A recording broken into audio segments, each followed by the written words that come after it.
देवेंद्र फडणवीसांकडून समाधान आवताडेंच्या उमेदवारीचे संकेत देण्यात आलेले आहे। समाधान आवताडेंना ताकद द्या, मतदारसंघाला एक नंबर बनवणार असं फडणवीसांनी म्हटलंय।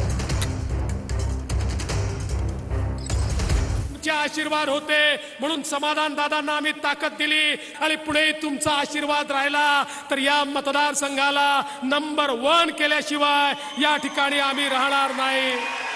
आमची जी ग्रामदेवता आहे त्याच्या साक्षीनं एवढंच सांगतो, तुम्ही दादांना ताकद द्या, आमची ताकद त्यांच्या पाठीशी आहे आणि या ताकदीच्या भरोशावर एक मोठं परिवर्तन आपण करून दाखवू। देवेंद्र फडणवीसांकडून समाधान आवताडे यांच्या उमेदवारीचे संकेत देण्यात आले। पंढरपूर मंगळवेढा मतदारसंघाला नंबर 1 करू असं वक्तव्य फडणवीसांनी केलं आणि त्यासाठी समाधान आवताडेंना ताकद द्या असं आवाहन त्यांनी जनतेला केलंय।